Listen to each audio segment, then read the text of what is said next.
दोस्तों आज के वीडियो में हम एक ऐसे देश के बारे में बात करने जा रहे हैं जो देश एशिया के सभी ताकतवर देशों में से एक है। इसके साथ साथ इस देश की सभ्यता भी काफी पुरानी है। ये एक ऐसा देश है जहां पर शादी करने से पहले सभी को 1 घंटे की एक ट्रेनिंग दी जाती है। और क्या आप जानते हैं किस विषय पर इन्हें ट्रेनिंग दी जाती है? तो सुनिए, शादी के बाद जनसंख्या का नियंत्रण कैसे किया जाता है, ये ट्रेनिंग उसी विषय पर होती है।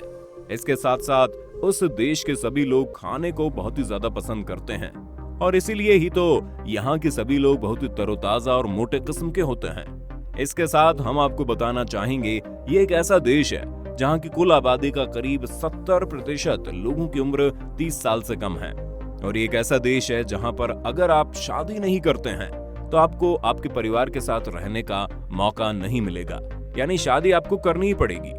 जी हाँ दोस्तों, आज के वीडियो में हम एशिया के सबसे प्राचीन और ऐतिहासिक देश ईरान के बारे में कुछ ऐसी बातें और इम्पोर्टेंट फैक्ट्स शेयर करने जा रहे हैं जिन्हें जानने के बाद आप बहुत ज्यादा चौंक जाएंगे। इसलिए हम आपसे सिर्फ इतना गुजारिश करते हैं, आज के वीडियो को एंड तक देखना। लेकिन उससे पहले आप में से जिन लोगों ने अभी तक हमारे चैनल को सब्सक्राइब नहीं किया है तो वो जल्दी से नीचे के सब्सक्राइब बटन को प्रेस करके इस चैनल को सब्सक्राइब जरूर करें, साथ ही पास के बेल आइकन को भी प्रेस कर देना। तो चलिए शुरू करते हैं। दोस्तों, सबसे पहले हम आपको बताना चाहेंगे ईरान का ऑफिशियल नेम है the Islamic Republic of Iran और इस देश की कुल जनसंख्या करीब 8 करोड़ 40 लाख के आसपास है। ये देश एशिया महादेश के दक्षिण पूर्वी हिस्से में पड़ता है। 1934 तक इस देश को भी पर्सिया के नाम से जानते थे, लेकिन 1934 के बाद इस देश का नाम पर्सिया से बदलकर ईरान कर दिया गया। दोस्तों, ईरान में लड़कियों को उतनी भी स्वतंत्रता नहीं दी जाती और इसी वजह से यहाँ की सभी लड़कियां जब भी अपने घर से बाहर निकलती हैं तो उन्हें बुर्का पहनना पड़ता है, लेकिन यहाँ की लड़कियां अपना चेहरा दिखा सकती हैं। और जब इस विषय के बारे में कोई पाबंदी नहीं है तो जाहिर सी बात है यहाँ की लड़कियां खुद को और ज्यादा सुंदर दिखाने की कोशिश करती होंगी। और वैसे भी ईरान की लड़कियों को बहुत ज्यादा सुंदर माना जाता है, इसलिए जब भी आप यहाँ किसी लड़की को देखेंगे तो आपको उनके नाक पर एक बैंडेज जैसा चीज देखने को मिलेगा और इसका मतलब ये है कि वो लड़की अभी अभी अपने नाक पर प्लास्टिक सर्जरी करवाई है। जी हाँ दोस्तों, यहाँ की लड़कियां खुद को और ज्यादा सुंदर दिखाने के लिए अपने नाक पर प्लास्टिक सर्जरी करवाती हैं। और सिर्फ लड़कियां ही नहीं, अभी तो यहाँ के पुरुष भी अपने नाक पर प्लास्टिक सर्जरी करवाते हैं, क्योंकि यहाँ के लोग अपने आप को सुंदर दिखाने के लिए अपने नाक के ऊपर ज्यादा ध्यान देते हैं। तो दोस्तों, जब बात ईरान की लड़कियों को लेकर हुई रही है और तो अब आपको यहाँ के लड़कियों को लेकर कुछ ऐसी बातें बताने जा रहे हैं हम जिसे जानकर आप चौंक जाएंगे। दोस्तों, क्या आप जानते हैं ईरान के ज्यादातर लोग अस्थायी रूप से शादी करते हैं।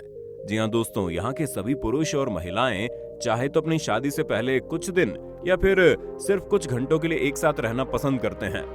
असल में ईरान में शादी से पहले लड़का और लड़की का कुछ पल एक साथ बिताना काफी नेचुरल माना जाता है, ताकि वो एक दूसरे को अच्छे से जान पाएं और शादी के बाद अपने जीवन में कोई समस्या न खड़ी करें।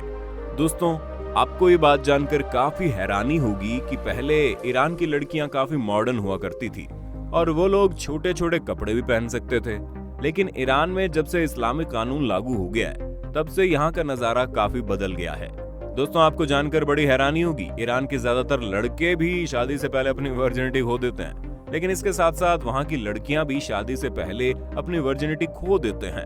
इसलिए यहाँ की लड़कियां शादी से पहले अपनी वर्जिनिटी वापस पाने के लिए सर्जरी करवा लेती हैं और इस सर्जरी को हाइमेनोप्लास्टी कहते हैं।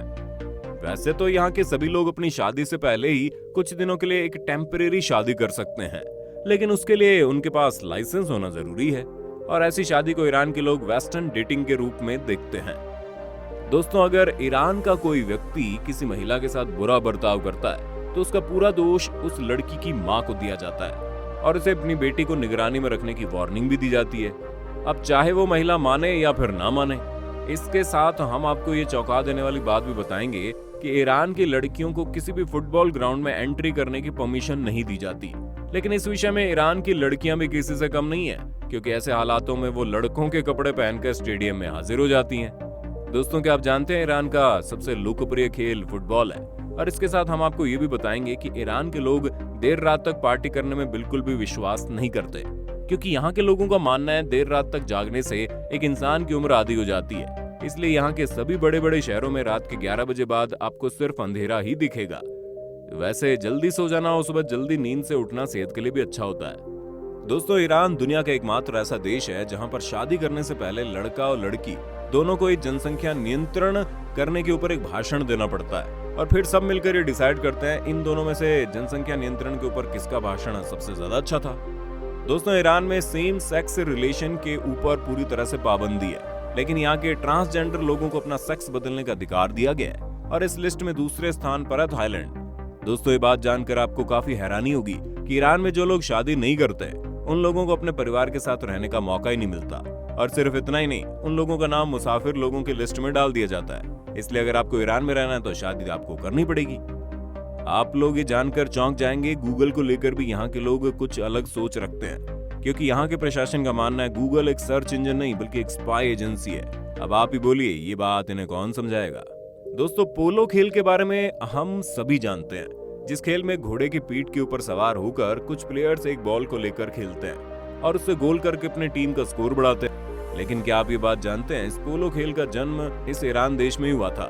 जी हाँ दोस्तों, पोलो ईरान का एक काफी पुराना खेल है और ये खेल यहाँ के इतिहास से जुड़ा है। इस खेल की शुरुआत ईरान में करीब 650 ईसा पूर्व में हुई थी। दोस्तों, ईरान की राजधानी का नाम तेहरान है, जो ईरान का सबसे बड़ा शहर भी है। इसके साथ ये बात तो आप सभी जानते हैं कि ईरान एक इस्लामिक मुल्क है, लेकिन इसके साथ साथ यहाँ पर कुछ कम संख्या में ईसाई, यहूदी और पारसी धर्म के लोग भी देखने को मिलते हैं, लेकिन इनकी संख्या सिर्फ 2% के आसपास है। दोस्तों, ईरान एक बहुत ही दयालु किस्म का देश है। इसी वजह से तो ईरान में करीब 10 लाख लोग ऐसे हैं जो दुनिया के अन्य देशों से भागकर ईरान में रिफ्यूजी की तरह रहते हैं। इसके साथ ईरान को पिस्ता की राजधानी भी कहते हैं और दुनिया के टोटल पिस्ता एक्सपोर्ट्स का करीब 20% से ज्यादा ईरान से एक्सपोर्ट होता है। इस देश में भारी मात्रा में पिस्ता का उत्पादन होता है, जो इस देश की अर्थव्यवस्था को मजबूत करने में अहम भूमिका निभाता है। इसके साथ साथ ईरान में केसर का भी उत्पादन भारी मात्रा में होता है। दोस्तों, ईरान काफी युवा देश है और ऐसा इसलिए क्योंकि ईरान की कुल जनसंख्या जो कि 9 करोड़ के आसपास है, उसमें से 7 करोड़ तो 30 से नीचे वाले ही हैं। इसलिए जब भी आप ईरान जाएंगे तो आपको हर जगह ज्यादातर युवा दिखेंगे। दोस्तों, क्या आप जानते हैं पारसी में ईरान शब्द का अर्थ क्या है? जरा सोचिए तो सुनिए, पारसी का ईरान में शब्द का अर्थ है the land of the Aryans, अर्थात आर्य की भूमि। दोस्तों, इतने समय में ईरान ने काफी तरक्की तो जरूर की है, लेकिन लड़कियों के मामले में यहाँ पर आज भी कट्टरपंथी मनोभाव देखे जाते हैं। जैसे कि 1975 तक ईरान में शादी करने के लिए लड़कियों की मिनिमम उम्र 18 साल थी और लड़कों की 20 साल। लेकिन 4 साल बाद 1979 में यहाँ के प्रशासन ने इस नियम को बदल दिया। लड़कियों की मिनिमम उम्र 13 साल और लड़कों की 15 साल कर दी। इसके साथ यहाँ पर कोई लड़का एक साथ 4 शादी भी कर सकता है, लेकिन इस मामले में पहले आपको अपनी पहली पत्नी से इजाजत लेना जरूरी है। अगर आपकी पहली पत्नी आपको दूसरी शादी करने के लिए इजाजत दे देती है तो उसे भी आपको कभी भी तलाक देने का अधिकार मिल जाता है। तो दोस्तों, आज के लिए बस इतना ही। ईरान को लेकर आपकी क्या राय है कमेंट में बता सकते हैं। अगर वीडियो पसंद आया तो लाइक करने के साथ दोस्तों में शेयर कर देना। चैनल पर नए हैं तो सब्सक्राइब कर देना।